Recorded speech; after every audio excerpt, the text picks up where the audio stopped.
It's been a long road to London, but the highly anticipated Ethereum upgrade is just right around the corner.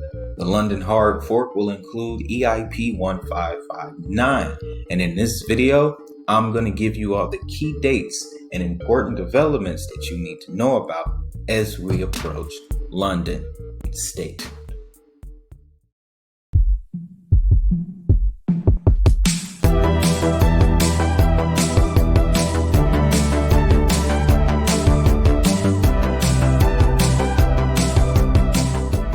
Back to another episode of your Digit Hustle News. Ladies and gentlemen, we are talking Ethereum because in the next couple of weeks, the London hard fork is set to go live. Now, this Ethereum upgrade is set to reduce the ETH supply, and we are in its final stages. So, the London hard fork, a scheduled upgrade to Ethereum, is first making its way to the blockchain testnet.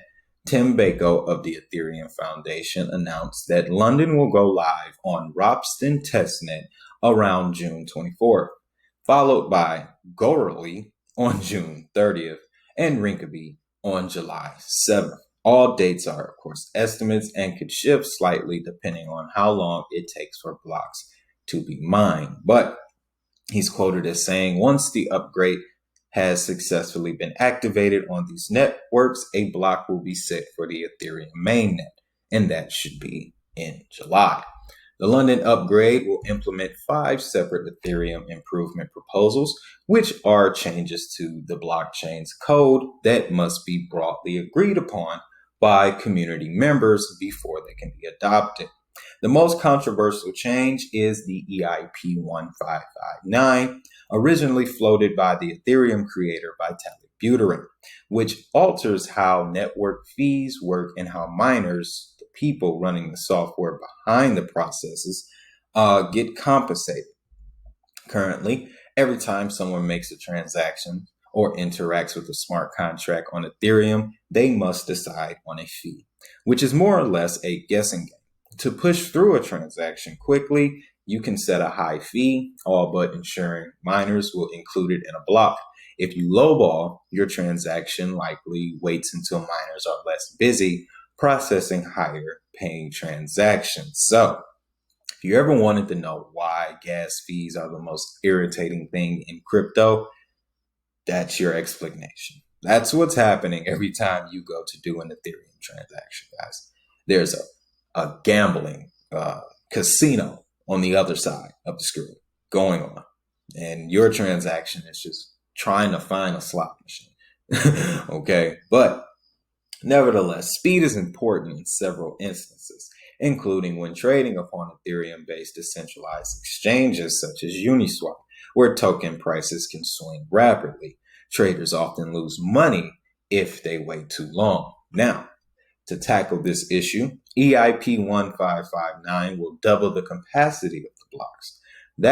This implies that most of the time blocks will have an extra 100% of their capacity that they can fill with transactions. So as long as a transaction is sent with a fee higher than the base fee and includes a tip for the miner, it will be included in the next handful of blocks.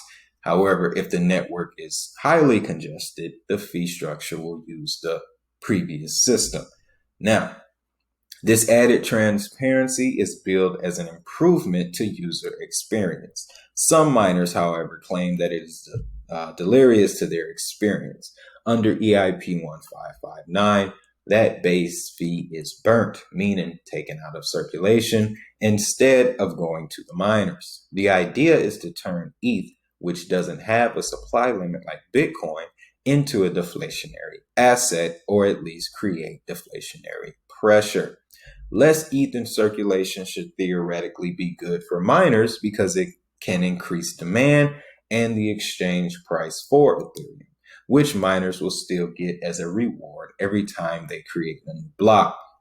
Spark Tool, the biggest mining pool in Ethereum, isn't persuaded and has come out against the change. In February, it wrote, EIP 1559, burning transaction fees is wealth redistribution from miner to hodler. That's why so many people support it, but it is a tyranny of the majority in the name of better user interface. In fact, it's robbery. Now, there's people on both sides of the fence when it comes to this proposal, guys. But the guy in charge, Vitalik, I believe ultimately is going to have the final say so. And once it gets pushed through, as long as nothing controversial happens, because you always have to expect the unexpected in these markets. But as long as nothing controversial happens within the next 3 to 4 weeks, Ethereum is going to see an upgrade that should, according to everyone that's looking at it, do amazing things for its price. Okay, now, and if you've been with this channel for a while, I've been telling people since the beginning of the year that this summer specifically will be the summer of Ethereum. So, only time will tell, though, guys. Only time will tell. But that's it for this particular video, guys. Just wanted to give you the roadmap, what we have to look forward to over the next few weeks when it comes to this big Ethereum upgrade. But if you enjoyed this information, make sure you hit that like button and, of course, subscribe. You can always get down at me in the comments section, social media, Twitter, Instagram, and Facebook. All those links you can find in the description section. And, of course, you know what I'm going to tell you at the end of the video. I want you to have a great day. Have a prosperous day. And most importantly, make that money. I'll see you in the next video.